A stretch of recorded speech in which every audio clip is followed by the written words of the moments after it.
जय हिंद साथियों। ये मध्य प्रदेश एमपीजी के परीक्षा धाम थर्ड एडिशन का फोर्थ मैराथन वीडियो होगा। तो आपको पता है मध्य प्रदेश की सभी परीक्षाओं में ये महत्वपूर्ण होंगे वीडियो, और हमेशा के लिए इस चैनल पर डाले जा रहे हैं। साथ ही जो भी अपडेट होता जाएगा ना, वो आपको अलग से मिलता जाएगा।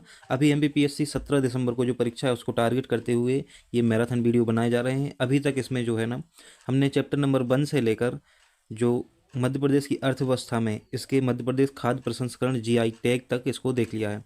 तो किसको कहाँ जीआई टैग मिले हैं, क्या क्या है, यहाँ तक हम इसको देख चुके हैं। आज के वीडियो में हम मध्य प्रदेश राज्य नीति एवं योजना आयोग की बात करेंगे। मध्य प्रदेश की लोक कल्याणकारी योजनाओं, तो लोक कल्याणकारी योजना मध्य प्रदेश की पंचवर्षीय योजनाएं, बजट परिदृश्य 2023-24 एवं आत्मनिर्भरता मध्य प्रदेश, और मध्य प्रदेश की जनसंख्या परिदृश्य को देखेंगे।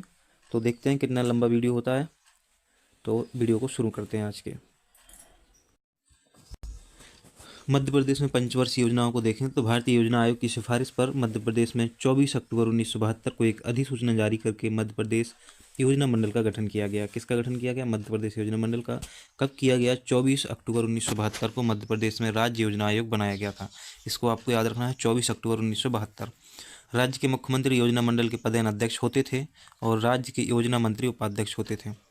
साथ ही योजना मंडल के प्रथम अध्यक्ष तत्कालीन मुख्यमंत्री श्री प्रकाश चंद्र सेठी बनाए गए थे। तो मध्य प्रदेश के प्रथम योजना मंडल के अध्यक्ष कौन बने थे? प्रकाश चंद्र सेठी। और उपाध्यक्ष बनाए गए थे दयाराम नाग। राज्य योजना मंडल के वर्तमान अध्यक्ष की बात करें तो शिवराज सिंह चौहान हैं, और 2020 में राज्य योजना मंडल का नाम बदलकर राज्य नीति व योजना आयोग कर दिया गया है। मध्य प्रदेश की स्थापना 1 नवंबर 1956 को हुई, अतः आर्थिक नियोजन का आरंभ तीसरी पंचवर्षीय योजना से माना जाता है। तो मध्य प्रदेश में आर्थिक नियोजन कब से शुरू हुआ? तीसरी पंचवर्षीय योजना से माना जाता है। मध्य प्रदेश की पंचवर्षीय योजनाओं को देखें तो पहली पंचवर्षीय योजना जो है वो 1951 से 1956 की अवधि तक थी। केंद्र सरकार की तर्ज पर कृषि को बढ़ावा दिया गया। किसको? कृषि को। चांदनी ताप विद्युत केंद्र की स्थापना हुई इस समय, और गांधी सागर बांध का शिलान्यास हुआ। तो आपसे प्रश्न पूछा जा सकता है, चांदनी ताप विद्युत केंद्र की स्थापना किस पंचवर्षीय योजना के समय हुई? तो पहली पंचवर्षीय योजना। और गांधी सागर बांध का शिलान्यास ही पहली पंचवर्षीय योजना के समय पर हुआ। दूसरी पंचवर्षीय योजना का जो समय है वो है 1956 से 61। 1956 से 61 दूसरी पंचवर्षीय योजना। केंद्र सरकार की तर्ज पर उद्योगों का बढ़ावा मिला। किसको मिला? उद्योगों को बढ़ावा। नेपानगर में नेशनल न्यूज प्रिंट कारखाना स्थापित हुआ दूसरी पंचवर्षीय योजना के समय।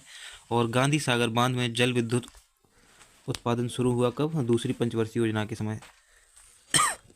सॉरी। तो गांधी सागर बांध का शिलान्यास पहली पंचवर्षीय योजना के समय हुआ था। वहीं गांधी सागर बांध में जल विद्युत उत्पादन शुरू हुआ है दूसरी पंचवर्षीय योजना के समय। और नेपानगर में नेशनल न्यूज प्रिंट कारखाना लगाया गया है दूसरी पंचवर्षीय योजना के समय। तीसरी पंचवर्षीय योजना की बात करें तो 1961 से 1966 तक रही है। कृषि व उद्योग दोनों को बढ़ावा मिला है इसमें। लघु उद्योगों के विकास के लिए 1961 में मृगनयनी एम्पोरियम की स्थापना की गई। किसके लिए? लघु उद्योगों के विकास के लिए। कब की गई? 1961 में। 28 दिसंबर 1961 को मध्य प्रदेश लघु उद्योग निगम की स्थापना हुई। तो 28 दिसंबर 1961 को मध्य प्रदेश लघु उद्योग निगम की स्थापना हुई। और 1964 में भोपाल में BHEL का भेल की स्थापना हुई। तो भेल की स्थापना कब हुई? 1964 में हुई। कहाँ हुई? भोपाल में हुई। प्रश्न कैसे पूछे जा सकते हैं, देखो। तो पूछा जा सकता है भेल की स्थापना किस पंचवर्षीय योजना के समय हुई? तीसरी पंचवर्षीय योजना के समय हुई। तीसरी पंचवर्षीय योजना का कार्यकाल समय कितना है? तो ये है 1961 से 66 तक। तीसरी पंचवर्षीय योजना का उद्देश्य क्या था? कृषि एवं उद्योगों को बढ़ावा देना। इस प्रकार से प्रश्न बन सकते हैं। एक और प्रश्न बन सकता है इन फैक्टों से, मध्य प्रदेश लघु उद्योग निगम की स्थापना कब की गई? 28 दिसंबर 1961 को की गई थी। अब हम चौथी पंचवर्षीय योजना पर आते हैं। तो 1969 से 1974 तक आत्मनिर्भरता और उद्योग को बढ़ावा देने के लिए उद्देश्य से चौथी पंचवर्षीय योजना लॉन्च की गई। कब? 1969 से 1974 तक। आप सोच रहे होंगे सर वो तीसरी पंचवर्षीय योजना 1961 से 66 तक थी, फिर 66 से 69 तक के 3 वर्ष कहाँ गए? तो वो योजना अवकाश के रूप में जाने जाते हैं। उन समय कोई भी पंचवर्षीय योजना लागू नहीं की गई थी। चौथी पंचवर्षीय योजना जो 1969 से 1974 की अवधि रखती है, आत्मनिर्भरता और उद्योग को बढ़ावा दिया गया। रक्षा शहर जबलपुर में आयुध वाहन फैक्ट्री की स्थापना 1969 में हुई। तो चौथी पंचवर्षीय योजना के समय हुई। साथ ही 1970 में इंदौर वस्त्र निगम की स्थापना हुई। तो वस्त्र निगम कहाँ है? मध्य प्रदेश का इंदौर में है। कब हुई स्थापित? 1970 में। 1972 में जबलपुर में ग्रे आयरन फाउंड्री की स्थापना हुई। 1972 में। कहाँ है ग्रे आयरन फाउंड्री? वो है जबलपुर में। पाँचवीं पंचवर्षीय योजना जो है वो 1974 से 1978 तक इसकी अवधि है और केंद्र सरकार की तर्ज पर गरीबी हटाओ का नारा इसमें दिया गया। तो गरीबी हटाओ का नारा किस पंचवर्षीय योजना में दिया गया, ये प्रश्न पहले भी पूछा जा चुका है और आगे भी पूछा जा सकता है। गरीबी हटाओ का नारा पाँचवीं पंचवर्षीय योजना में दिया गया और federation of Madhya Pradesh chamber of commerce and industry की स्थापना 1976 में हुई थी पाँचवीं पंचवर्षीय योजना के दौरान। भोपाल में मध्य प्रदेश निर्यात निगम 1977 में स्थापित हुआ। तो प्रश्न पूछा जाएगा, किस प्रकार से प्रश्न बनते हैं इस प्रकार से, मध्य प्रदेश में निर्यात निगम कहाँ स्थापित है, भोपाल में है, कब स्थापित हुआ, 1977 में।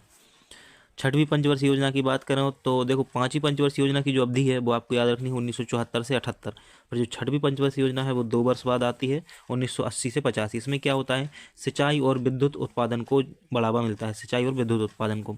इंदिरा सागर बांध का शिलान्यास छठी पंचवर्षीय योजना के दौरान ही किया जाता है। 1 नवंबर 1984 को मध्य प्रदेश रेशम संचालनालय का गठन किया गया। तो इंदिरा सागर बांध का शिलान्यास किस पंचवर्षीय योजना के दौरान किया गया, छठी पंचवर्षीय योजना के दौरान।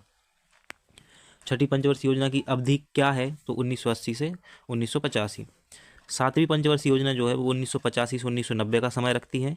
इस समय सिंचाई, बाढ़ नियंत्रण और विद्युत को प्राथमिकता दी गई। किसको, सिंचाई, बाढ़ नियंत्रण और विद्युत को प्राथमिकता दी गई। 1987 में विंध्याचल ताप विद्युत केंद्र, जो कि मध्य प्रदेश का सबसे बड़ा ताप विद्युत केंद्र है, विंध्याचल ताप विद्युत केंद्र सिंगरौली रूस की सहायता से स्थापित किया गया। कब, 1987 में। तो प्रश्न कैसे पूछा जाएगा, विंध्याचल ताप विद्युत केंद्र किस पंचवर्षीय योजना के दौरान स्थापित हुआ, सातवीं पंचवर्षीय योजना। 1988 में NFL की प्रथम यूनिट विजयपुर में प्रारंभ की गई। 1989 में भोपाल कोच फैक्ट्री की स्थापना की गई। तो भोपाल कोच फैक्ट्री की स्थापना कब हुई, 1989 में हुई। किस पंचवर्षीय योजना के दौरान, सातवीं पंचवर्षीय योजना के दौरान। जो आठवीं पंचवर्षीय योजना है ये देखो सातवीं पंचवर्षीय योजना 1985 से 1990 तक रही और फिर आठवीं पंचवर्षीय योजना जो है वो 1992 से 97 विद्युत पर सर्वाधिक प्राथमिकता दी गई। इसमें उमरिया जिले में संजय गांधी ताप विद्युत केंद्र स्थापित किया गया। कहाँ पर, उमरिया जिले में। नौवीं पंचवर्षीय योजना जो 1997 से 2002 तक रही, कृषि और समाज सेवा पर बल दिया गया। 1997 में NFL की दूसरी यूनिट विजयपुर में प्रारंभ हुई। 10वीं पंचवर्षीय योजना 2002 से 2007, इसमें आर्थिक विकास और सामाजिक न्याय पर बल दिया गया। नई वन नीति 2005 इसमें लाई गई। तो नई वन नीति किस पंचवर्षीय योजना के दौरान लाई गई, 10वीं पंचवर्षीय योजना के दौरान नई वन नीति को लागू किया गया। कब आई नई वन नीति, तो इसका समय है नई वन नीति का 2005। 11वीं पंचवर्षीय योजना 2007 से 2012, समावेशी व धारणीय विकास इसका उद्देश्य था। चंदेरी की साड़ी, बाघ प्रिंट और इंदौर के चमड़े के खिलौने को GI टैग प्रदान किया गया। 12वीं पंचवर्षीय योजना 2012 से 2017 और ये आखिरी पंचवर्षीय योजना है। इसके बाद माननीय प्रधानमंत्री श्री नरेंद्र मोदी की सरकार आती है और उन्होंने पंचवर्षीय योजनाओं को बैन कर दिया। महेश्वर साड़ी, रतलामी सेव, नागपुरी संतरा को GI टैग प्रदान किया गया। साथ ही भेल को महारत्न का दर्जा दिया गया 12वीं पंचवर्षीय योजना के दौरान। इसका भी एक बार दोबारा से रिवीजन कर लेना। अब हम आगे बढ़ते हैं। मध्य प्रदेश में योजना अवकाश की बात करें तो पहला योजना अवकाश जो है वो 1966 से 1969 के बाद 69 में आया था। कब आया था, 1966 से 1969। और जो दूसरा योजना अवकाश है वो 1978 से 80 तक रहा है। तीसरा योजना अवकाश 1990 से 1992 तक रहा है। पैसों की कमी होने के कारण एक वर्ष के लिए छोटे छोटे लक्ष्यों को प्राप्त करने का लक्ष्य रखा गया।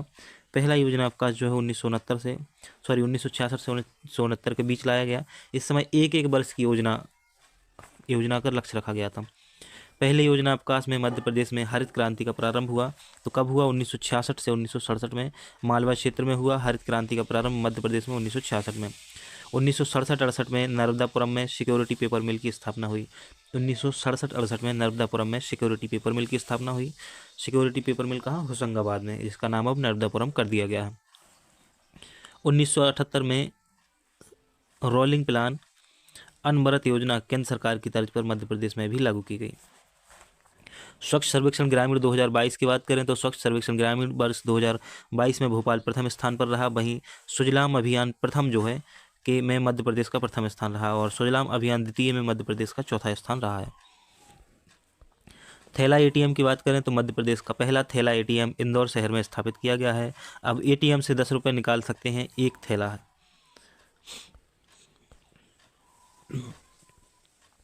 सस्टेनेबल डेवलपमेंट गोल SDG सूचकांक की बात करें तो प्रथम सूचकांक जो है सस्टेनेबल डेवलपमेंट गोल्स ये दिसंबर 2018 में जारी किया गया था। और जो तीसरा सूचकांक है वो 2021 में जारी किया गया है। जारीकर्ता कौन है इसका? नीति आयोग जारी करता है। और उद्देश्य क्या है? देश में सतत विकास लक्ष्यों की प्रगति पर निगरानी रखना है। वर्तमान सूचकांक में 2020-2021 में केरल ने टॉप किया है। इस इंडेक्स में मध्य प्रदेश का देश में 17वां स्थान है। कौन कौन से हैं एसडीजी इंडेक्स? तो 17 के 17 एसडीजी इंडेक्स को हम बहुत ही शानदार तरीके से पढ़ने वाले हैं। जब तक अगर आपने अभी तक लाइक नहीं किया है तो एक लाइक कर दीजिए। इस वीडियो का लाइक जो है वो 20,000 लाइक्स है। इस वीडियो का टारगेट है 20,000 लाइक्स। तो मैं उम्मीद करता हूँ कि आपके लिए इतना वैल्यूएबल कंटेंट आ रहा है तो आप एक लाइक ज़रूर करेंगे। हमें इस वीडियो को 20,000 लाइक तक पहुँचाना है। एसडीजी गोल 1 जो है वो पहला गोल है गरीबी की पूर्णतः समाप्ति। सतत विकास लक्ष्यों में पहला जो लक्ष्य है वो है गरीबी की पूर्णतः समाप्ति। गरीबी के मामले में मध्य प्रदेश का देश में 24वां स्थान है। कौन से क्रम पर है? 24वें स्थान पर है। और भुखमरी की समाप्ति दूसरा लक्ष्य है। सतत विकास लक्ष्य 2 है जो वो भुखमरी की समाप्ति है। भुखमरी के मामले में मध्य प्रदेश का स्थान 21वां है। एसडीजी 3 जो है वो अच्छा स्वास्थ्य और जीवन स्तर। अच्छा स्वास्थ्य और जीवन स्तर के मामले में प्रदेश में प्रदेश का स्थान 23वां है। कौन सा? 23वां। 21, 22, 23, 24 इसी के आसपास घूम रहे हैं हम लोग। एसडीजी 4 जो है गुणवत्तापूर्ण शिक्षा के मामले में प्रदेश में 22वां स्थान है। ये बहुत ही गंभीर स्थिति है। प्रदेश में प्रदेश का स्थान कौन सा है? 22वां है। सतत विकास लक्ष्य 5 की बात करें तो लैंगिक समानता इसका उद्देश्य है। और लैंगिक समानता के मामले में प्रदेश का स्थान 9वां है। एसडीजी 6 की बात करें तो साफ पानी और स्वच्छता के मामले में मध्य प्रदेश का स्थान 10वां है। कौन सा है? 10वां। एसडीजी 7 जो है उसमें सस्ती और स्वच्छ ऊर्जा की बात कही गई है। सस्ती और स्वच्छ ऊर्जा के मामले में मध्य प्रदेश का देश में स्थान 20वां है। सॉरी। 8वां जो सतत विकास लक्ष्य है वो अच्छा काम और आर्थिक विकास है। अच्छा काम और आर्थिक विकास के मामले में जो प्रदेश स्थान रखता है देश में वो है 14वां स्थान। 9वां जो एसडीजी इंडेक्स है, एसडीजी गोल है वो है उद्योग, नवाचार और बुनियादी ढांचा का विकास। वहीं 10वां जो गोल है वो असमानता की कमी है। असमानता के मामले में 24वें स्थान पर है मध्य प्रदेश। सॉरी। 11वां जो सतत विकास लक्ष्य है उसका उद्देश्य है टिकाऊ शहरी और सामुदायिक विकास। और जो 12वां गोल है वो जिम्मेदारी के साथ उपभोग और उत्पादन का है। और जो 13वां गोल है वो जलवायु परिवर्तन से संबंधित है। 14वां गोल है पानी में जीवन। और 15वां गोल है पूरी भूमि पर जीवन। वहीं जो 16वां गोल है वो शांति और न्याय की बात करता है। शांति और न्याय के लिए संस्थान की बात करता है। और जो 17वां गोल है वो संयुक्त रूप से इनको पाने की बात करता है, इन सभी गोलों को। तो एक बार दोबारा से देखेंगे। और देखो, पहला लक्ष्य क्या है कि गरीबी समाप्त करनी है। गरीबी समाप्त हो गई ना तो दूसरा लक्ष्य हमें प्राप्त हो जाएगा, भुखमरी समाप्त हो जाएगी। और अगर भुखमरी समाप्त हो गई तो तीसरा लक्ष्य प्राप्त हो जाएगा। क्या है तीसरा लक्ष्य? अच्छा स्वास्थ्य और जीवन स्तर अच्छा रहेगा। और अगर अच्छा स्वास्थ्य रहेगा, जीवन स्तर अच्छा रहेगा तो शिक्षा प्राप्त करने में मन लगेगा, है ना। तो चौथा जो गोल है वो शिक्षा प्राप्त करना है, गुणवत्तापूर्ण शिक्षा। अगर सभी को शिक्षा मिलेगी, सभी अच्छी शिक्षा प्राप्त करेंगे तो लैंगिक समानता आएगी। क्या होगी? लैंगिक समानता आएगी। 5वां गोल है लैंगिक समानता। लैंगिक समानता आएगी, गुणवत्तापूर्ण शिक्षा होगी, अच्छा स्वास्थ्य होगा, भुखमरी नहीं रहेगी और गरीबी नहीं रहेगी। तो क्या होगा? सभी लोग साफ पानी और स्वच्छता का प्रयोग करेंगे। ये 6वां जो गोल है, साफ पानी और स्वच्छता का प्रयोग करेंगे। जब इतनी सारी चीज़ें होंगी तो फिर लोग अगला जो गोल है 7वां, उसकी तरफ भी ध्यान देंगे, सस्ती और स्वच्छ ऊर्जा की तरफ। ये सब चीज़ें होंगी तो 8वां जो गोल है अच्छा काम और आर्थिक विकास। जब ये सब चीज़ें किसी व्यक्ति को प्राप्त हो जाए ना तो उसका काम करने में अच्छा मन लगता है, साथ ही आर्थिक विकास भी होगा उसका। और अगर जिसका आर्थिक विकास होता है तो वो 9वां एसडीजी गोल है जो वो प्राप्त करने में उसको मदद होगी। उद्योग, नवाचार और बुनियादी ढांचे का भी उसका विकास होगा। 10वां असमानता में कमी आएगी। और 11वां टिकाऊ शहरी और सामुदायिक विकास होगा। जब असमानता में कमी आएगी ना तो टिकाऊ शहरी और सामुदायिक विकास होगा। 11वां लक्ष्य है जो। 12वां जो लक्ष्य है जिम्मेदारी के साथ उपभोग और उत्पादन करना। जब सभी का इस तरीके से विकास होगा ना, सब लोग जिम्मेदारी के साथ उपभोग और उत्पादन करेंगे 12वें लक्ष्य में। 13वां जो लक्ष्य है जलवायु परिवर्तन को रोकना, साथ ही पानी में जीवन। और 15वां है जो भूमि पर जीवन, साथ ही 16वां है शांति और न्याय के लिए संस्थान का प्रयोग करना। समाचार पन्नों से देखें तो मध्य प्रदेश बजट 2022-23 में प्रति व्यक्ति आय के संदर्भ में प्रति व्यक्ति आय स्थिर भाव पर, कैसे भाव पर? स्थिर भाव पर 63,345 है। वहीं प्रति व्यक्ति आय प्रचलित भाव पर 1,24,685 है। अब हम बजट परिदृश्य देखेंगे एवं आत्मनिर्भर मध्य प्रदेश के बारे में देखेंगे। तो 2021 का जो बजट है 21-22 का, उसके कुछ अन्य नाम भी थे तो देख लेते हैं। आत्मनिर्भर मध्य प्रदेश, जनता का बजट भी उसे कहा गया और डिजिटल बजट भी कहा गया। अब बात करते हैं कुछ महत्वपूर्ण तथ्यों की। तो मध्य प्रदेश का जो पहला बजट है 19 दिसंबर 1956 को भगवंत राव मंडलोई द्वारा प्रस्तुत किया गया। तो मध्य प्रदेश का पहला बजट किसने प्रस्तुत किया था? भगवंत राव मंडलोई ने। कब? 19 दिसंबर 1956 को। मध्य प्रदेश में 2007-8 में लिंग आधारित जेंडर बजट प्रस्तुत किया गया। तो मध्य प्रदेश में जेंडर बजट कब पहली बार प्रस्तुत किया गया? 2007-8 में। मध्य प्रदेश भारत में कर्नाटक के बाद जेंडर बजट प्रस्तुत करने वाला दूसरा राज्य बन गया है। मध्य प्रदेश राज्य ने 2017 को गरीबी कल्याण वर्ष के रूप में घोषित किया है। तो मध्य प्रदेश ने किस वर्ष को गरीब कल्याण वर्ष घोषित किया है? 2017 को। वित्त मंत्री जगदीश देवड़ा ने टैबलेट के जरिए विधानसभा में वित्त वर्ष 2021-22 के लिए कुल 2,41,375 करोड़ रुपए का बजट पेश किया। मध्य प्रदेश का पहला ई बजट 2 मार्च 2021 को प्रारंभ हुआ, पेश किया गया। तो पहला ई बजट कब पेश किया? 2021 में। और जेंडर बजट 2007-8 में। पहला बजट 1956 में। मध्य प्रदेश बजट 2021-22 में राज्य में 9 नए मेडिकल कॉलेज खोलने की घोषणा की गई है और MBBS की सीटें 2022-23 तक बढ़ाकर 3,250 की जाएंगी। इंदौर, भोपाल सहित जबलपुर में 3 कैंसर हॉस्पिटल स्थापित किए जाएंगे और मध्य प्रदेश के पुलिसकर्मियों के लिए भोपाल में पुलिस चिकित्सालय का निर्माण कराया जाएगा। मध्य प्रदेश बजट 2022-23 में अलग से चाइल्ड बजट का प्रावधान किया गया है। तो जो 2022-23 का बजट है मध्य प्रदेश का, उसमें चाइल्ड बजट का अलग से प्रावधान है। तो इसमें हमने मिक्स कुछ फैक्ट देख लिए हैं, जिसमें 2021 के बजट से ही संबंधित देखे हैं, जिसमें 2021-22 के बजट में 9 मेडिकल कॉलेज खोलने की बात कही गई है और 2021 का बजट जो है वो पहला मध्य प्रदेश का ई बजट है। कैसा है? ई बजट है। वहीं जो 2023 का बजट है उसमें चाइल्ड बजट का भी प्रावधान है। अब हम बात करेंगे आर्थिक सर्वेक्षण बजट 2022 के प्रमुख अंश जो रहे हैं उनकी। सिंगरौली में नवीन हवाई पट्टी बनाई जाएगी। ठीक है। प्रधानमंत्री आवास योजना के अंतर्गत 2022-23 में लगभग 10 लाख नए हितग्राहियों को आवास देने का लक्ष्य रखा गया है। नाथू बरखेड़ा भोपाल में अंतर्राष्ट्रीय स्तर का स्पोर्ट कॉम्प्लेक्स और स्पोर्ट्स साइंस सेंटर स्थापित किया जाएगा। क्या याद रखना है आपको? एक तो सिंगरौली में नवीन हवाई पट्टी बनाई जा रही है, उसके बाद जो आगे महत्वपूर्ण फैक्ट आएगा मैं बताता जाऊँगा आपको। मध्य प्रदेश में चाइल्ड बजट के लिए 27,792 करोड़ रुपए आवंटित किए गए हैं। बुरहानपुर जिला हर घर जिला घोषित किया गया है। ये बहुत ही महत्वपूर्ण फैक्ट है। बुरहानपुर जिला जो है वो हर घर जल जिला घोषित किया गया है। और कुल दुग्ध उत्पादन में मध्य प्रदेश अब तीसरे स्थान पर पहुंच गया है। तो कुल दुग्ध उत्पादन में मध्य प्रदेश का स्थान कौन सा है? तीसरा है। तो ये दोनों ही फैक्ट आपको याद रखने हैं। एक तो बुरहानपुर जिला को याद रखना है, साथ ही दुग्ध उत्पादन में मध्य प्रदेश अब तीसरे नंबर पर पहुंच गया है। उज्जैन में जो है वो भारत सरकार क्या कर रही है? मेडिकल डिवाइस पार्क की स्थापना कर रही है। और मध्य प्रदेश में नवीन औद्योगिक क्षेत्र 2022 बजट के अनुसार जो है बगदौरा कहाँ है? जिला भोपाल में। बैरसिया कहाँ है? भोपाल में। झिलेला कहाँ है? सीहोर में। और बड़िया खेड़ी जो है सीहोर में है। तो झिलेला और बड़िया खेड़ी सीहोर में है। जावरा रतलाम में है और रतलाम में है ही। नरसिंहपुर और लमतारा जो है नरसिंहपुर में और लमतारा जो है वो कटनी में है। वहीं मोहना इंदौर में ये नवीन औद्योगिक केंद्र प्रस्तावित है। यहाँ पर औद्योगिक केंद्र बनाए जाने हैं। मध्य प्रदेश का सबसे बड़ा सांची दूध पाउडर प्लांट इंदौर में स्थापित किया जा रहा है। तो सांची दूध पाउडर प्लांट कहाँ स्थापित किया जा रहा है? इंदौर में। मध्य प्रदेश का सबसे बड़ा। सरबती गेहूँ, काली मूछ चावल, जीरा शंकर चावल, पिपरिया तुअर दाल को GI टैग देना प्रस्तावित है। 2025 तक सिंचाई क्षमता को 35 लाख हेक्टेयर तक पहुंचाने का लक्ष्य रखा गया है। प्रश्न पूछा जा सकता है मध्य प्रदेश की सिंचाई क्षमता को 35 लाख हेक्टेयर तक पहुंचाने का लक्ष्य किस वर्ष का है? तो 2025 का है। आगर, शाजापुर और नीमच में 1500 मेगावाट सौर ऊर्जा परियोजना का प्रारंभ होगा। मध्य प्रदेश के सरकारी मेडिकल कॉलेज में MBBS की सीट की संख्या 2035 तक बढ़ाकर 3250 की जाएगी। और बजट 2022 में मध्य प्रदेश में चाइल्ड बजट पेश करने वाले राज्यों में शामिल हो गया है। जगदीश देवड़ा की बात करें तो जन्म इनका नीमच जिला में हुआ है और निर्वाचन क्षेत्र इनका है मल्हारगढ़ मंदसौर जिला। वर्तमान मध्य प्रदेश सरकार में ये वित्त मंत्री पद पर नियुक्त थे और इन्होंने 1 मार्च 2023 को मध्य प्रदेश विधानसभा में 2023-24 का बजट प्रस्तुत किया है। अभी नया मंत्रिमंडल बनेगा। जब अभी ये जो चुनाव हुए हैं ना, इसके बाद अब नया मंत्रिमंडल बनेगा तो उसको भी आपको पढ़ लेना है।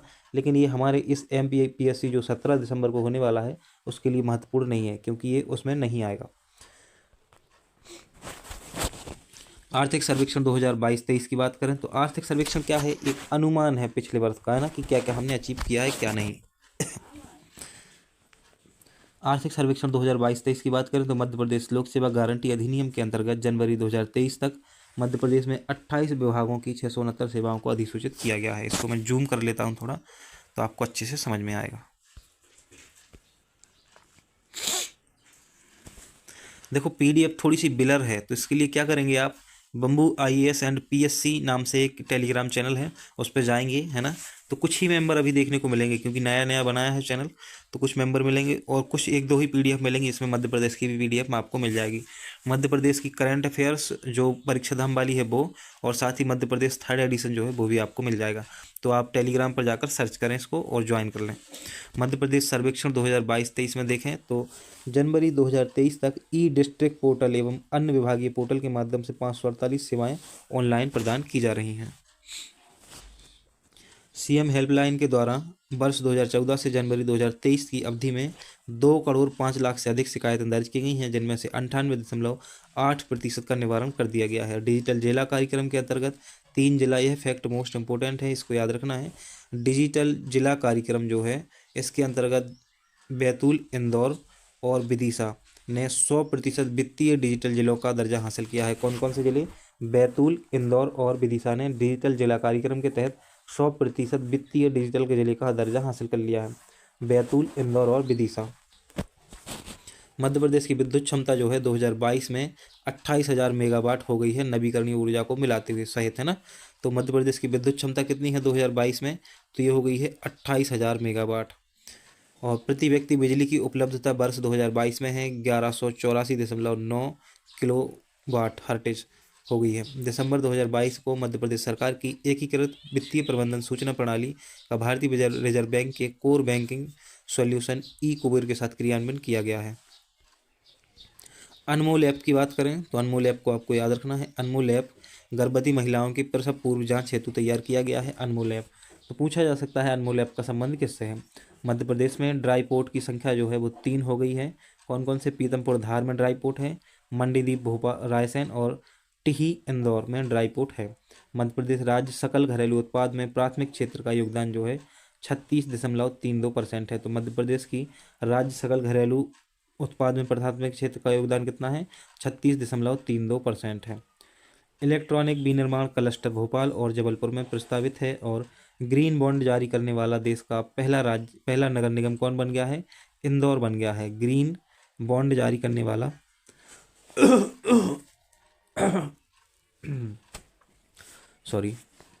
ग्रीन बॉन्ड जारी करने वाला देश का पहला नगर निगम बन गया है इंदौर। और 5G की शुरुआत महाकौल लोक उज्जैन से की गई है। मध्य प्रदेश में ई बाइक परियोजना की घोषणा कहाँ से हुई है, भोपाल से की गई है। इंदौर में परिधान पार्क प्रस्तावित है। साथ ही मध्य प्रदेश में रेल ट्रैक की कुल लंबाई 5,150 किलोमीटर है। रेल ट्रैक लंबाई के मामले में मध्य प्रदेश देश में 5वें स्थान पर है। कौन से स्थान पर है, 5वें स्थान पर है।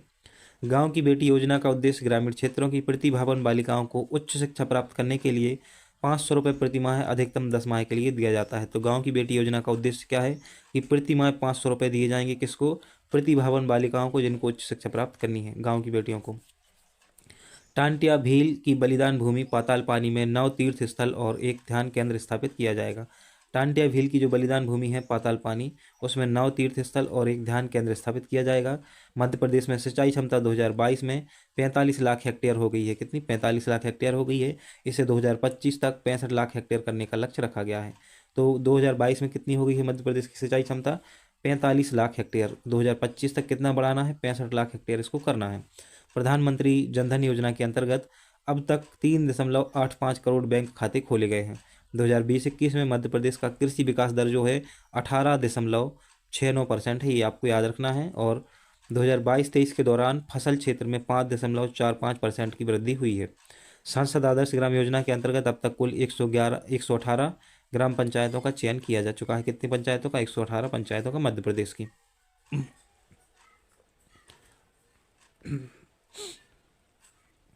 अब हम कुछ महत्वपूर्ण चीज़ों को देखेंगे। तो मध्य प्रदेश में बैंकिंग व्यवस्था आर्थिक सर्वेक्षण 2022-23 के अनुसार, आप जब वीडियो देखें ना तो अपने वीडियो की क्वालिटी जो है वो 360 कर लें, है ना, ताकि थोड़ा अच्छा दिखे आपको, क्योंकि वीडियो पहले से ही ब्लर है और आप अगर ये सोचेंगे कि डाटा बचा के देख लें तो नहीं देख पाएंगे, है ना। मध्य प्रदेश में बैंकिंग व्यवस्था की बात करें तो आर्थिक सर्वेक्षण 2022-23 के अनुसार अनुसूचित वाणिज्यिक बैंक कितने हो गए हैं? 334 है अनुसूचित वाणिज्यिक बैंक। और क्षेत्रीय ग्रामीण बैंक 2 हैं। कौन कौन से? मध्य प्रदेश ग्रामीण बैंक और मध्यांचल ग्रामीण बैंक। राज्य सहकारी बैंक एक ही है, अपेक्स बैंक। वहीं जिला केंद्रीय बैंक 38 है। कितने हैं जिला केंद्रीय बैंक? 38। और लघु वित्तीय बैंक हैं 8। शुभ भुगतान बैंक 3 है। कितने हैं भुगतान बैंक मध्य प्रदेश में? 3 भुगतान बैंक हैं, India post payment bank, Airtel payment bank और फिनो पेमेंट बैंक। स्वास्थ्य क्षेत्र में आर्थिक सर्वेक्षण 2022-23 देखें तो शिशु मृत्यु दर जो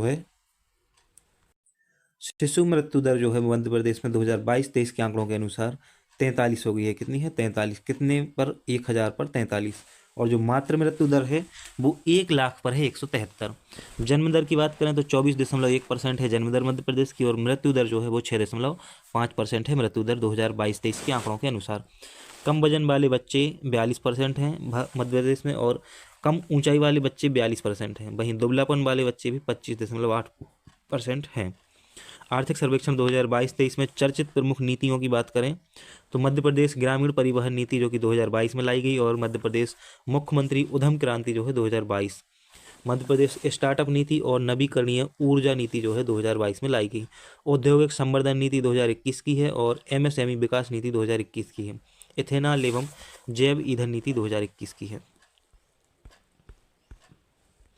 अब हम मध्य प्रदेश के बजट 2023-24 की बात करेंगे। जो लेटेस्ट बजट है बिल्कुल उसकी बात करने जा रहे हैं। इसके सभी महत्वपूर्ण चीज़ों को एक एक करके देखने वाले हैं। साथ ही करंट अफेयर्स की वीडियो में हम इसको पहले भी एक बार देख चुके हैं। यहाँ आपका दोबारा से रिवीजन हो जाएगा, ये बहुत अच्छी बात है आपके लिए। तो मध्य प्रदेश के बजट 2023-24 को देख रहे हैं, जो अभी का लेटेस्ट बजट है बिल्कुल। तो इसमें देखेंगे क्या क्या महत्वपूर्ण चीज़ें हैं। सबसे पहला देख रहे हैं हम नारी शक्ति बजट को। किसको? नारी शक्ति बजट 2023 में मुख्यमंत्री लाडली बहना योजना 8,000 करोड़ रुपए से प्रदान किए गए हैं। और महिलाओं को स्वावलंबी एवं समर्थ बनाने के लिए हर महिला को महीने में 1,000 रुपये प्रदान किए जाएंगे। वृद्धावस्था एवं विधवा पेंशन योजना में और कन्या विवाह एवं निकाह योजना, मुख्यमंत्री लाडली लक्ष्मी योजना को 929 करोड़ रुपए प्रदान किए गए हैं। तो मुख्यमंत्री लाडली लक्ष्मी योजना को 929 करोड़ रुपए प्रदान किए गए हैं। जो महत्वपूर्ण है सिर्फ वही याद रखना है। गांव की बेटी योजना प्रतिभाकरण योजना के लिए 83 करोड़ रुपए दिए गए हैं। ये छात्रवृत्ति योजना है एक प्रकार से। युवा शक्ति बजट की बात करें तो अप्रेंटिसशिप योजना के लिए 1,000 करोड़ रुपए और ग्लोबल स्किल पार्क के लिए 450 करोड़ रुपए दिए गए हैं। भोपाल में स्किल पार्क निर्माणाधीन है। ग्वालियर, सागर, जबलपुर एवं रीवा में अंतर्राष्ट्रीय कौशल केंद्र स्थापित किया जाना है। खेल गतिविधियों के लिए 738 करोड़ रुपए प्रदान किए गए हैं। वहीं मुख्यमंत्री उद्यम क्रांति के लिए 100 करोड़ रुपए दिए गए हैं। और शहरी आजीविका मिशन के लिए भी 100 करोड़ रुपए प्रदान किए गए हैं। कृषि बजट में ऊर्जा सब्सिडी जो है वो 13,000 करोड़ रुपए और सहकारी बैंक में 1,500 करोड़ रुपए प्रदान किए गए हैं।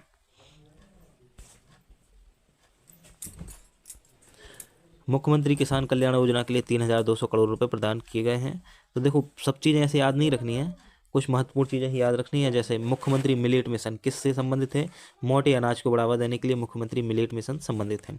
शिक्षा बजट की बात करें तो यह 2023 शिक्षा बजट में मुख्यमंत्री बालिका स्कूटी योजना प्रारंभ की गई है। 5,000 विद्यालयों में कक्षा 12वीं में सर्वोच्च अंक प्राप्त करने वाली बालिका हेतु क्या दिया जाएगा? मुख्यमंत्री बालिका स्कूटी योजना चलाई जा रही है। CM राइज 3,230 करोड़ रुपए की योजना है ये CM राइज। इसमें उच्च गुणवत्ता एवं सर्व संसाधन युक्त विद्यालयों की स्थापना की जाएगी। PM श्री 277 करोड़ रुपए इसको दिए गए हैं। PM श्री किस लिए है? मौजूदा स्कूलों को आदर्श विद्यालय के रूप में विकसित करना है। उच्च शिक्षा कॉलेज निर्माण की बात करें तो 6,887 करोड़ रुपए इसमें प्रदान किए गए हैं। देखो जो PM श्री योजना है इसमें मौजूदा जो स्कूलें हैं उनको आदर्श विद्यालय के रूप में विकसित किया जा रहा है। वहीं जो मुख्यमंत्री बालिका स्कूटी योजना है इसके तहत 12वीं में सर्वोच्च अंक प्राप्त करने वाली बालिका को दिए जाएंगे क्या? स्कूटी प्रदान की जाएगी सर्वोच्च अंक प्राप्त करने वाली बालिका को। एकात्मक धाम बनाया जा रहा है कहाँ? आचार्य शंकर संस्कृति एकता न्यास के माध्यम से आचार्य शंकर के जीवन दर्शन के प्रसार एवं आदि गुरु शंकराचार्य की मूर्ति की स्थापना भी एकात्मक धाम के माध्यम से की जाएगी। मुख्यमंत्री तीर्थ दर्शन योजना तीर्थ यात्रा वायुयान से भी कराई जाना प्रस्तावित है। ग्रीन बजट में अंकुर अभियान जो है वो वृक्षारोपण का स्वैच्छिक अभियान है। कैसा है? स्वैच्छिक अभियान है, आप अपनी इच्छा से वृक्षों को लगा सकते हैं। साथ ही 38,62,000 पौधे लगाने का लक्ष्य रखा गया है। व्हीकल स्क्रैप पॉलिसी की बात करें तो शासकीय वाहनों का प्रतिस्थापित यथासंभव इलेक्ट्रिक व्हीकल में किया जाना है। व्हीकल स्क्रैप पॉलिसी के तहत सांची को सौर ऊर्जा शहर बनाया जा रहा है। क्या बनाया जा रहा है? सांची को सौर ऊर्जा शहर बनाया जा रहा है। अधोसंरचना विकास बजट की बात करें तो इसमें कुछ ज़्यादा महत्वपूर्ण नहीं है, लेकिन नर्मदा प्रगति पथ को याद रखना है। नर्मदा नदी के समानांतर 900 किलोमीटर सड़क निर्माण किया जाना है, नर्मदा प्रगति पथ। स्वास्थ्य क्षेत्र में देखें तो राष्ट्रीय स्वास्थ्य मिशन के लिए 3,996 करोड़ रुपए प्रदान किए गए हैं। आयुष भारत निर्धन नागरिकों को निःशुल्क चिकित्सा सुविधा प्रदान करना आयुष भारत का उद्देश्य है। और प्रधानमंत्री Ayushman Bharat health infrastructure mission के लिए 350 करोड़ रुपए प्रदान किए गए हैं। सॉरी। डिजिटल पहल की बात करें तो पीएम गति शक्ति डाटा सेंटर जो है वो भोपाल में विस्तारीकरण के लिए है, और मध्य प्रदेश आईटी पार्क की स्थापना भी की जा रही है। सूचना प्रौद्योगिकी निवेश प्रोत्साहन के लिए 10 करोड़ रुपए प्रदान किए गए हैं। सुदृढ़ ग्राम बजट के में जल जीवन मिशन के तहत ग्रामीण क्षेत्रों में हर घर से में नल से जल पहुंचाने का अभियान है, और प्रधानमंत्री आवास के तहत आवास विहीन परिवारों को आवास सुविधा उपलब्ध कराना है। प्रधानमंत्री ग्राम सड़क योजना की बात करें तो ग्रामों को मुख्य सड़क मार्गों से जोड़कर आवागमन की सुविधा प्रदान करना है। कुछ और महत्वपूर्ण चीज़ों को देखें तो निर्मल भारत के लिए 300 करोड़ रुपए प्रदान किए गए हैं। ग्रामीण क्षेत्रों के परिवेश को स्वच्छ एवं निर्मल बनाए जाने हेतु चलाया जा रहा कार्यक्रम है निर्मल भारत।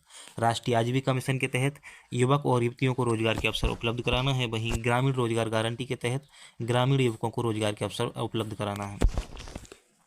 अमृत योजना जो है, अमृत 2.0 योजना 2.0 भी कह सकते हैं, इसमें का उद्देश्य जो है जल प्रदाय योजना एवं सीवेज परियोजना के माध्यम से शहरी क्षेत्रों में नागरिकों को मूलभूत सुविधाएं उपलब्ध कराना है। प्रधानमंत्री आवास योजना आवास यानी शहरी परिवारों को सुविधायुक्त आवास उपलब्ध कराना है। नगरीय निकायों को अनुदान दिया गया है। कितना दिया गया है? 8,385 करोड़। और मेट्रो रेल के लिए 710 करोड़ रुपए दिए गए हैं। क्या है इसका उद्देश्य? इंदौर भोपाल में मेट्रो रेल के परिचालन के से शहरी परिवहन को सुगम बनाना है।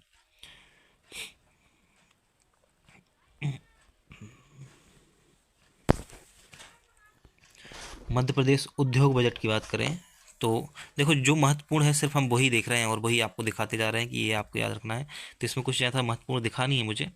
जनजातीय विकास बजट 2023 में अनुसूचित जनजाति के विद्यार्थियों को आवास के लिए 200 करोड़ रुपए खर्च किए जाएंगे, उनकी आर्थिक सहायता की जाएगी। वहीं छात्रवृत्ति 728 करोड़ रुपए छात्रवृत्ति के रूप में प्रदान किया जाएगा। आहार अनुदान योजना में 300 करोड़ रुपए दिए गए हैं। बैगा भारिया शहरिया जनजाति वर्ग की महिलाओं को पोषण भत्ते के लिए हर महीने 1,000 रुपये की राशि दी जाती है।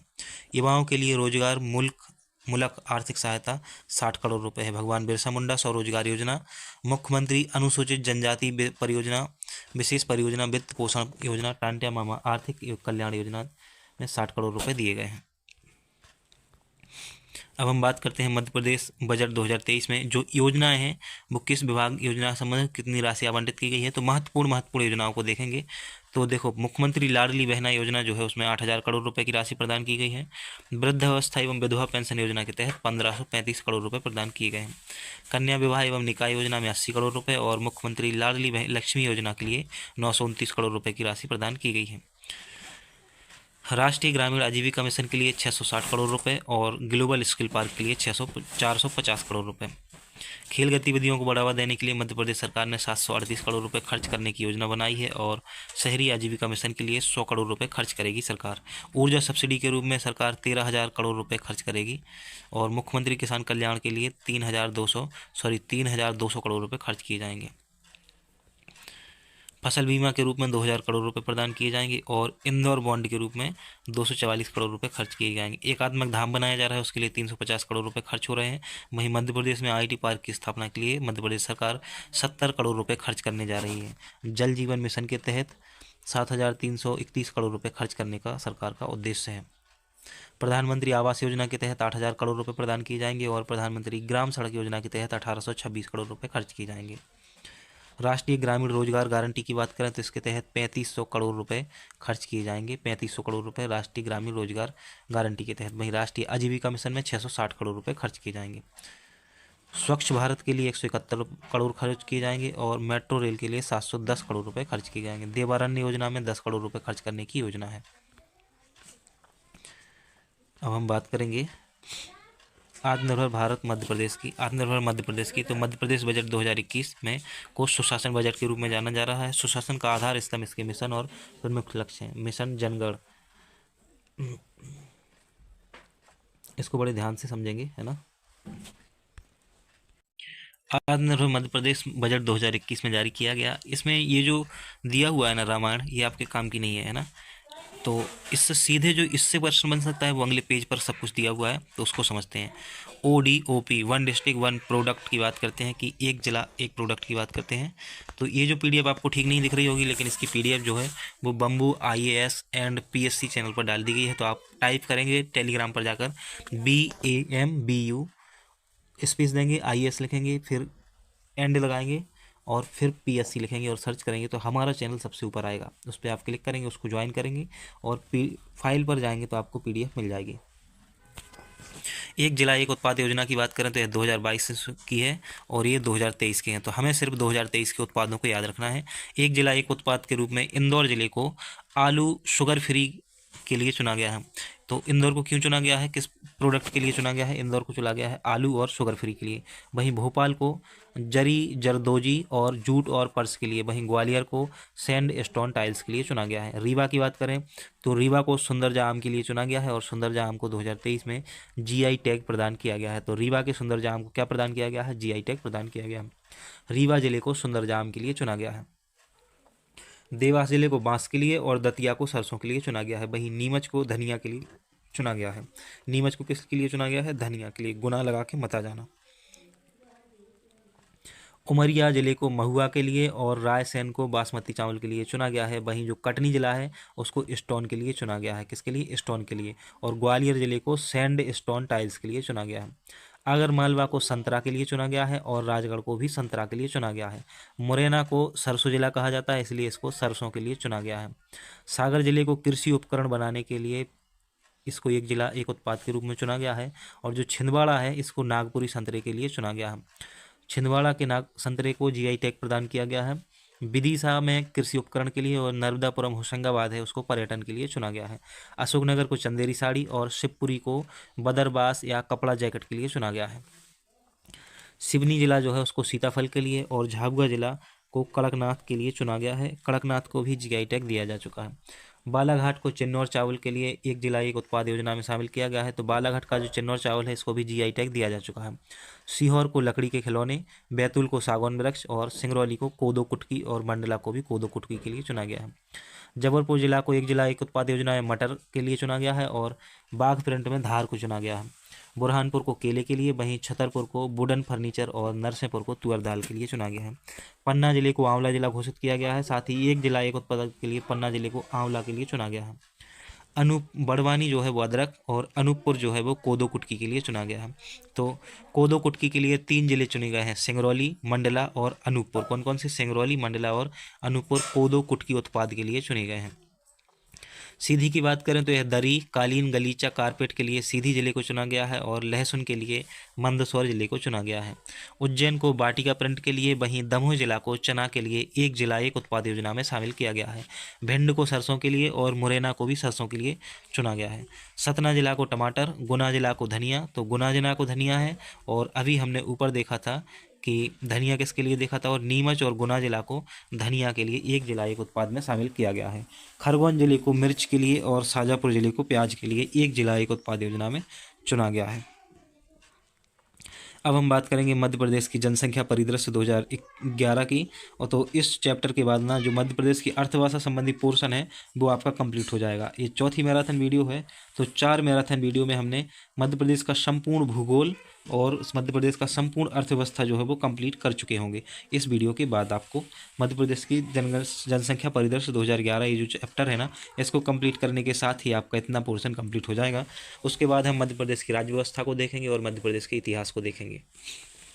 मध्य प्रदेश की राज्य व्यवस्था, मध्य प्रदेश की कला और संस्कृति, मध्य प्रदेश का इतिहास और मध्य प्रदेश का विविध अभी बचा हुआ है, तो इसको भी देखने वाले हैं। सभी महत्वपूर्ण चीज़ों को हम बहुत अच्छे से समझ रहे हैं। जैसा कि आप जानते हैं कि आपको भी हमारे साथ पढ़ाई करने में बहुत मज़ा आ रहा है, और ये आप जानते हैं कि ये कंटेंट इतना वैल्यूएबल है कि इससे आपको फ़ायदा होना ही होना है। ये परीक्षा में निश्चित रूप से सहायक होगा। अगर आप इसका 1-2 बार अच्छे से रिवीजन कर लेते हैं और अच्छी तैयारी के साथ परीक्षा में उतरते हैं, तो आप ज़रूर सक्सेस होंगे। ऐसी हमारी शुभकामनाएं आपके साथ हैं। अभी तक आपने वीडियो को लाइक नहीं किया है तो एक बार लाइक कर दीजिए। चैनल को सब्सक्राइब नहीं किया है तो सब्सक्राइब कर लीजिए, और अपने दोस्तों में, अपने सोशल मीडिया प्लेटफॉर्म पर इसको शेयर कीजिए वीडियो को। मध्य प्रदेश की जनसंख्या परिदृश्य 2011 के अनुसार हम क्या क्या देखने वाले हैं, तो पृष्ठभूमि देखेंगे, इसकी पृष्ठभूमि देखेंगे, तुलनात्मक जनसंख्या भारत व मध्य प्रदेश की देखेंगे, और मध्य प्रदेश की जनसंख्या देखेंगे। सबसे पहले पृष्ठभूमि की बात करते हैं। तो प्राचीन काल में भारत में जनगणना करने के साक्ष्य चाणक्य की जो अर्थशास्त्र पुस्तक है उसमें उल्लेखित है। वहीं भारत में आधुनिक प्रणाली के रूप में पहली बार जनगणना का कार्य लॉर्ड मेयो के शासनकाल में 1872 में किया गया। भारत में विधिवत रूप से जनगणना कार्य लॉर्ड रिपन के कार्यकाल में 1881 से किया जा रहा है, जो वर्तमान समय में भी प्रति 10 वर्ष में किया जाता है। 11 जुलाई को प्रतिवर्ष विश्व जनसंख्या नियंत्रण दिवस मनाया जाता है, और मध्य प्रदेश के अस्तित्व 1956 के बाद वर्ष 2011 की जनगणना प्रदेश की 6वीं जनगणना थी, है ना। तो मध्य प्रदेश की पहली जनगणना कब हुई थी? 1961 में हुई थी। क्या उससे पहले मध्य प्रदेश की जनसंख्या की गिनती नहीं की जाती थी? भारत में जो पार्ट ए पार्ट बी था ऐसा, उसमें की जाती थी। मध्य प्रदेश में पहली जनगणना तो 1961 में की गई, और मध्य प्रदेश में जनगणना 1961, 71, 81, 91, 2001 और 2011 में की गई है। तो 6ठी जनगणना हो चुकी है मध्य प्रदेश की। मध्य प्रदेश की आबादी धर्म के अनुसार देखें तो हिंदू धर्म के अनुसार प्रतिशत में आपको याद रखना है, केवल 90.89% हिंदू मध्य प्रदेश में है। साथ ही 2021 में अनुमानित जनसंख्या ये कितनी हो गई है ये भी आप देख सकते हो। जिस प्रकार से याद नहीं रखना, आपको सिर्फ प्रतिशत के रूप में याद रखना है। मुस्लिम जनसंख्या 6.57% है। ईसाई जनसंख्या की बात करें तो 0.29% है, और सिख जनसंख्या 0.21% मध्य प्रदेश में है। बौद्ध जनसंख्या 0.30% है मध्य प्रदेश में, और जैन जनसंख्या है जो 0.78% है जैन। अघोषित की बात करें तो 0.13% जनसंख्या अघोषित है, जिनका धर्म घोषित नहीं है। इस प्रकार से कुल जनसंख्या 100% हो जाती है। महाविभाजक वर्ष को देखेंगे तो ये ऊपर देख पा रहे हो आप, महाविभाजक वर्ष। भारत में 1921 के दशक में जन्म मृत्यु दर न्यूनतम रही थी, यह वर्ष महाविभाजक वर्ष कहलाता है। और जो लघु विभाजक वर्ष है, माइक्रो डिवाइड ईयर, वो 1951 में जन्म वृद्धि दर अधिकतम रही थी, इस वर्ष में लघु विभाजक वर्ष कहा जाता है। तो महाविभाजक वर्ष किसे कहा जाता है? 1921 को महाविभाजक वर्ष कहा जाता है। 10 लाख आबादी वाले मध्य प्रदेश के जो शहर हैं, तो ये 4 शहर आपको याद रखने हैं, इंदौर, भोपाल, जबलपुर और ग्वालियर। ये 10 लाख से अधिक आबादी वाले शहर हैं। क्या हैं? 10 लाख से अधिक आबादी वाले शहर हैं। इंदौर की जो आबादी है वो 21.67 लाख है, और भोपाल की आबादी जो है 18.83 लाख है। जबलपुर तीसरे नंबर पर 12.67 लाख, और ग्वालियर 11.01 लाख जनसंख्या के साथ चौथे स्थान पर है। ये 4 शहर वह हैं जिनकी आबादी 10 लाख से अधिक है। अब हम तुलनात्मक रूप से भारत और मध्य प्रदेश की आबादी को देखेंगे 2011 के आंकड़ों के अनुसार। तो जनसंख्या तुलनात्मक आधार पर देखें तो जनसंख्या कितनी है मध्य प्रदेश की? 7.26 करोड़ है जनसंख्या 2011 के अनुसार, और भारत की जनसंख्या है 121 करोड़। जनसंख्या घनत्व जो है, मध्य प्रदेश का जनसंख्या घनत्व है 236 व्यक्ति, और भारत का जनसंख्या घनत्व है 382 वर्ग किलोमीटर। 382 व्यक्ति प्रति वर्ग किलोमीटर भारत का जनसंख्या घनत्व है, और 236 है मध्य प्रदेश का। अर्थात हम ये कह सकते हैं कि मध्य प्रदेश का जनसंख्या घनत्व जो है वो राष्ट्रीय जनसंख्या घनत्व से कम है। जनसंख्या वृद्धि देखें तो जनसंख्या वृद्धि मध्य प्रदेश की है, जनसंख्या वृद्धि 20.35% है। वहीं भारत की देखें तो यह है 17.7%। अर्थात जनसंख्या वृद्धि के मामले में मध्य प्रदेश राष्ट्रीय आंकड़े से अधिक है। लिंगानुपात की बात करें तो मध्य प्रदेश का लिंगानुपात 931 है। कितना है मध्य प्रदेश का लिंगानुपात? 931 है। वहीं भारत का लिंगानुपात 943 है। साक्षरता दर मध्य प्रदेश में 69.32% है, वहीं साक्षरता दर भारत की 73% है। तो साक्षरता के मामले में मध्य प्रदेश राष्ट्रीय आंकड़े से बहुत पीछे है। अब हम मध्य प्रदेश की जनसंख्या को देखने वाले हैं तो मध्य प्रदेश के सर्वाधिक जनसंख्या वाले जो जिले हैं सबसे पहले उनको देखेंगे। तो इंदौर, जबलपुर और सागर सर्वाधिक जनसंख्या वाले जिले हैं। कौन कौन से? इंदौर, जबलपुर और सागर सर्वाधिक जनसंख्या वाले जिले हैं। तो ये जिला है जो हमने ऊपर देखा था, देखो ये मध्य प्रदेश के सर्वाधिक जनसंख्या वाले जिले हैं। क्या हैं? जिले हैं। ये मध्य प्रदेश के सर्वाधिक जनसंख्या वाले जिले हैं। और ऊपर जो हमने देखा था मध्य प्रदेश में इंदौर, भोपाल, जबलपुर और ग्वालियर ये शहर थे। क्या शहर? शहर के मामले में 10 लाख से अधिक जनसंख्या वाले थे। वहीं जो जिलों में देखें तो सर्वाधिक जनसंख्या इंदौर जिले की है और दूसरे नंबर पर जबलपुर का नाम आता है, तीसरे नंबर पर आता है सागर। हमारे इंदौर की सर्वाधिक जनसंख्या है, वहीं जबलपुर और सागर की जनसंख्या भी सर्वाधिक है। तो पहले स्थान पर इंदौर, दूसरे स्थान पर जबलपुर और तीसरे स्थान पर सागर का याद रखना है आपको। ये 3 नाम याद रखने हैं, तीनों नाम याद रखने हैं मोस्ट इंपोर्टेंट रूप से। वहीं न्यूनतम जनसंख्या वाले 3 जिले देखें तो निवाड़ी, आगरमालवा और हरदा, ये तीनों न्यूनतम जनसंख्या वाले जिले हैं। सबसे कम जनसंख्या किसकी है? निवाड़ी की, आगरमालवा की, फिर हरदा की। मध्य प्रदेश में न्यूनतम जनसंख्या वाला जिला कौन सा है? हरदा है। 2011 के अनुसार पूछा जाए तो आपको हरदा लगाना है और वर्तमान में पूछा जाए तो निवाड़ी लगाना है। न्यूनतम जनसंख्या वाला जिला कौन सा है? हरदा है 2011 के अनुसार। मध्य प्रदेश में सर्वाधिक क्षेत्रफल वाले जिले को देखें तो अब छिंदवाड़ा सबसे बड़ा जिला नहीं रहा है ना। तो सबसे बड़ा जिला कौन सा है? क्षेत्रफल के मामले में सबसे बड़ा जिला है शिवपुरी और उसके बाद क्रम आता है सागर का। जो सबसे बड़ा जिला अब शिवपुरी है, उसके बाद सागर है।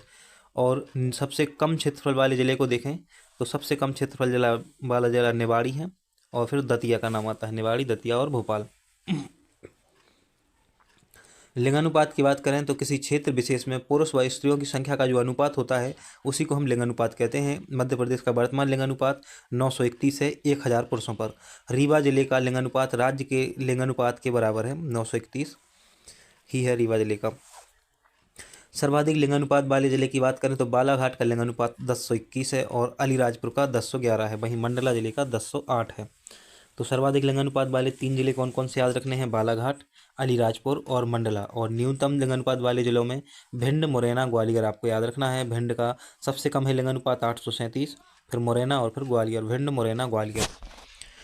शिशु लिंगानुपात की बात करें तो शिशु लिंगानुपात मध्य प्रदेश का 918 है। शिशु लिंगानुपात में 0 से 6 वर्ष आयु के बच्चों को शामिल किया जाता है। प्रति 1000 बालकों पर बालिकाओं की संख्या का अनुपात ही शिशु लिंगानुपात कहलाता है। वर्तमान में मध्य प्रदेश का शिशु लिंगानुपात 918 है। सर्वाधिक शिशु लिंगानुपात जो है वो है अलीराजपुर, डिंडोरी, मंडला और बालाघाट का। वहीं न्यूनतम है मुरैना, ग्वालियर और भिंड का। जनसंख्या घनत्व की बात करें तो प्रति वर्ग किलोमीटर क्षेत्र में निवास करने वाले व्यक्तियों की जो संख्या होती है उसको हम जनसंख्या घनत्व कहते हैं। मतलब प्रति वर्ग किलोमीटर में क्षेत्र में जितने भी व्यक्ति निवास करते हैं ना, उनकी संख्या को ही जनसंख्या घनत्व कहा जाता है। सर्वाधिक जनसंख्या घनत्व वाला जिला कौन सा है? भोपाल है और दूसरे नंबर पर है इंदौर, साथ ही तीसरे नंबर पर जबलपुर है।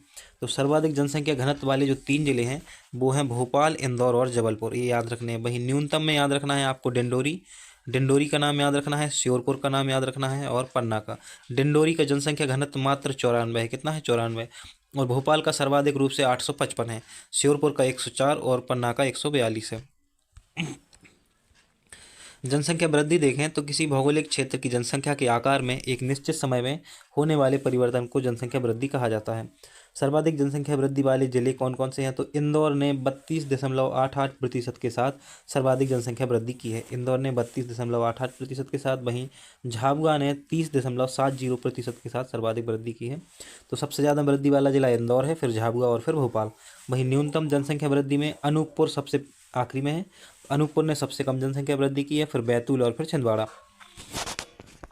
साक्षरता दर की बात करें, लिटरेसी रेट की बात करें तो 7 वर्ष व उससे अधिक आयु की कुल जनसंख्या में साक्षरों की प्रतिशत जनसंख्या को साक्षरता दर कहा जाता है। साक्षरता दर साक्षरों की संख्या को भाग देते हैं हम 7 वर्ष से अधिक आयु वाली जनसंख्या से और गुणा कर देते हैं 100 से, तो ऐसे साक्षरता दर निकल आती है। 2011 की जनगणना की रिपोर्ट के अनुसार मध्य प्रदेश की जो साक्षरता दर है वो है 69.32%। सर्वाधिक साक्षर जिलों में जबलपुर पहले स्थान पर है और उसके बाद इंदौर का नाम आता है, फिर भोपाल का। न्यूनतम साक्षरता वाले जिलों में अलीराजपुर और फिर झाबुआ और फिर बड़वानी। आपको सिर्फ इनके नाम ही याद रखने हैं। जबलपुर की जो साक्षरता दर है वो है 81.1%। वहीं इंदौर की साक्षरता दर जो है वो 80.9% है। तो जबलपुर सर्वाधिक साक्षर जिला है मध्य प्रदेश का, फिर इंदौर और फिर भोपाल। वहीं न्यूनतम साक्षर जिले में सबसे कम साक्षर जिला है वो है अलीराजपुर, फिर झाबुआ और फिर बड़वानी का नाम आता है। पुरुष साक्षरता दर कितनी है मध्य प्रदेश की? 78.73%। पुरुष साक्षरता दर है 78.73% और महिला साक्षरता दर है 59.24%। ये बहुत ही बेकार स्थिति है महिला साक्षरता दर में। सर्वाधिक पुरुष साक्षरता वाले जिले हैं जबलपुर, इंदौर, भोपाल और न्यूनतम पुरुष साक्षरता वाले जिले हैं अलीराजपुर, झाबुआ और बड़वानी। कुल साक्षरता दर में जैसी स्थिति है ना, वैसे ही पुरुष साक्षरता दर में है। वहीं महिला साक्षरता दर में ये बदल जाती है। महिला साक्षरता, सर्वाधिक महिला साक्षरता आपको भोपाल जिले में देखने को मिलेगी, और फिर जबलपुर, और फिर इंदौर। वहीं न्यूनतम महिला साक्षरता आपको अलीराजपुर, झाबुआ, फिर बड़वानी में देखने को मिलेगी। सर्वाधिक नगरीकरण हुआ है जिन 3 जिलों में, वो है भोपाल, इंदौर और ग्वालियर। सर्वाधिक नगरीकरण किस में हुआ है? भोपाल में, फिर इंदौर में, फिर ग्वालियर में। और न्यूनतम नगरीकरण हुआ है डिंडोरी, अलीराजपुर और सीधी में। डिंडोरी, अलीराजपुर और सीधी में। अनुसूचित जाति और जनजाति जनसंख्या से संबंधित तथ्य देखें तो संविधान में परिभाषित कहाँ किया गया है अनुसूचित जाति को? अनुच्छेद 366 में परिभाषित किया गया है। अनुच्छेद 366 24 में अनुसूचित जाति को परिभाषित किया गया है, और अनुच्छेद 366 25 में एसटी को परिभाषित किया गया है। अनुच्छेद 341 जो है उसमें एससी का वर्णन है, और 342 जो है उसमें एसटी का वर्णन है। वहीं मध्य प्रदेश में जनसंख्या देखें तो एससी की जनसंख्या 15.6% है। कितनी है एससी की जनसंख्या? 15.6% है। और एसटी की जनसंख्या एससी की जनसंख्या से अधिक है। कितनी है? 21.1%। सर्वाधिक जनसंख्या आपको एससी की सर्वाधिक जनसंख्या देखनी है तो इंदौर जिले में मिलेगी, और एसटी की सर्वाधिक जनसंख्या धार जिले में मिलेगी। वहीं न्यूनतम जनसंख्या झाबुआ जिले में एससी की है, यानी कि अनुसूचित जाति सबसे कम कहाँ है? झाबुआ जिले में। और अनुसूचित जनजाति जो है वो सबसे कम आपको भिंड जिले में मिलेगी। मध्य प्रदेश मान्यता प्राप्त कुल जातियाँ कितनी हैं? तो अनुसूचित जाति जो है वो 48 हैं, और अनुसूचित जनजाति हैं वो 43 हैं। अनुसूचित जाति की बात करते हैं। सबसे पहले तो 2003 में कीर, मीना और पारधी को अनुसूचित जनजाति वर्ग से हटा दिया गया है। अनुसूचित जाति में सर्वाधिक अनुसूचित जाति जनसंख्या वाले जिलों में इंदौर, उज्जैन और सागर आता है। इंदौर, उज्जैन और सागर में सर्वाधिक अनुसूचित जाति है। वहीं न्यूनतम अनुसूचित जाति जनसंख्या में झाबुआ में सबसे कम, फिर अलीराजपुर और फिर डिंडोरी। तो सबसे कम अनुसूचित जाति कहाँ है? झाबुआ में। और सर्वाधिक कहाँ है? इंदौर में। सर्वाधिक अनुसूचित जनजाति जनसंख्या प्रतिशत वाले जिलों में, सर्वाधिक अनुसूचित जाति जनसंख्या प्रतिशत वाले जिलों में उज्जैन है। तो अनुसूचित जाति जनसंख्या प्रतिशत के मामले में सबसे ज़्यादा कहाँ पर है अनुसूचित जाति? उज्जैन में है। वहीं सबसे कम कहाँ है प्रतिशत के मामले में? झाबुआ में है। तो जनसंख्या के मामले में, प्रतिशत के मामले में भी, और वैसे भी झाबुआ में ही सबसे कम है। वहीं जनसंख्या वाले जिलों में देखें तो इंदौर है, और प्रतिशत में देखें जिला तो उज्जैन है। अब हम एसटी की बात करेंगे, अनुसूचित जनजाति की बात करेंगे। तो देखो सबसे ज़्यादा एसटी आपको कहाँ देखने को मिलेंगे? धार जिले में मिलेंगे। लेकिन सबसे कम कहाँ मिलेंगे? वो मिलेंगे आपको भिंड में। कहाँ? भिंड में। तो सर्वाधिक धार में और सबसे कम भिंड में मिलेंगे। वहीं सर्वाधिक अनुसूचित जनजाति जनसंख्या प्रतिशत में कहाँ मिलेगी आपको? अलीराजपुर में मिलेगी। तो जनसंख्या धार में है सबसे अधिक, लेकिन प्रतिशत के मामले में अलीराजपुर में है। और सबसे कम भिंड में है अनुसूचित जनजाति, वहीं प्रतिशत के मामले में भी भिंड में ही सबसे कम है। सर्वाधिक जनसंख्या वाले संभागों को देखें तो इंदौर संभाग, उज्जैन, जबलपुर संभाग और उज्जैन संभाग में सर्वाधिक जनसंख्या है। वहीं न्यूनतम जनसंख्या वाले संभागों में शहडोल, नर्मदापुरम और चंबल ये सबसे कम जनसंख्या वाले संभाग हैं।